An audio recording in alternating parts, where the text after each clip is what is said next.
মেয়ে স্কুলে গিয়ে আর বাড়ি ফেরেনি। থানারপাড়া থানার দ্বারস্থ নাবালিকার বাবা। অভিযোগের 6 ঘন্টার মধ্যে উদ্ধার নাবালিকা। ঘটনা কৃষ্ণনগর পুলিশ জেলার থানারপাড়া থানার সাহেবপাড়া গ্রামে। পুলিশ সূত্রে জানা গিয়েছে, সাহেবপাড়া গ্রামের একজন বাবা লিখিত অভিযোগ দায়ের করেন তার মেয়ে স্কুলে গিয়ে আর বাড়ি ফেরেনি। তার মেয়েকে ওই গ্রামের মহিদুল মণ্ডল ও তার পরিবারের সকলে মিলে অসৎ উদ্দেশ্যে অপহরণ করেছে। এই কথা শোনা মাত্র থানারপাড়া থানার পুলিশ তড়িঘড়ি সাহেবপাড়া গ্রামে পৌঁছায়। সেখানে গিয়ে তহিদুল মণ্ডল ও ময়না বিবি নামে দুজনকে গ্রেপ্তার করে এবং জিজ্ঞাসাবাদের পর জানতে পারে মহিদুল মণ্ডল ওই নাবালিকাকে নিয়ে অন্য রাজ্যে যাওয়ার জন্য করিমপুরে গিয়েছে।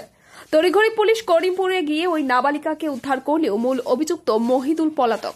ঘটনার তদন্ত শুরু করেছে থানারপাড়া থানার পুলিশ। একজন আমার থানাতে আসে সন্ধ্যা 8:30টার সময় এবং সে জানায় যে সকালে তার মেয়ে নাবালিকা মেয়ে স্কুলে যায় কিন্তু আর বাড়ি ফিরে না।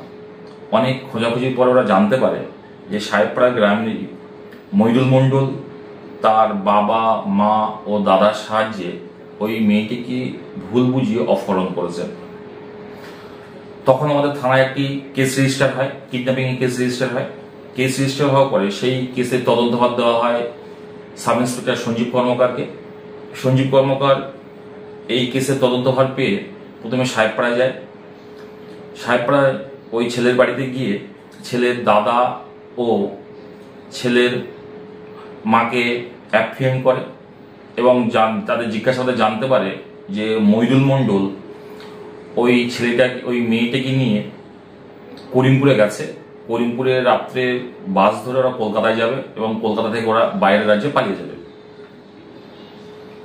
তখন আমাদের তদন্তকারী অফিসার ওই ছেলের দাদাকে আটক করে এবং ছেলের মাকে সেফ কাস্টাডি নেয়।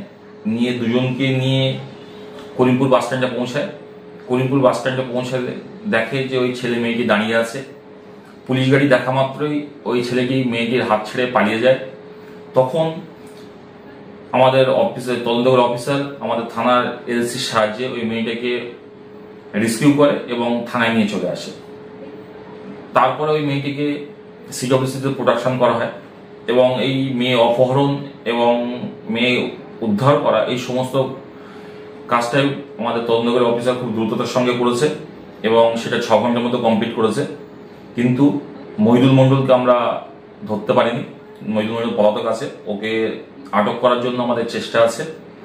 এই কেসের তদন্ত চলছে এবং এর পিছনে আরো যারা যারা আছে তাদের সকলকে আটক করা হবে। এবং এই ঘটনা থেকে আমার থানাপাড়া থানাবাসীকে আমরা বার্তা দিতে চাই যে এই ধরনের অপহরণের কোনো কাজের সঙ্গে যদি কেউ যুক্ত থাকে তার বিরুদ্ধে অবশ্যই আইনের ব্যবস্থা নেওয়া হবে এবং এই ধরনের অপরাধমূলক কর্মকে কোনো মতেই প্রশ্রয় দেওয়া হবে না।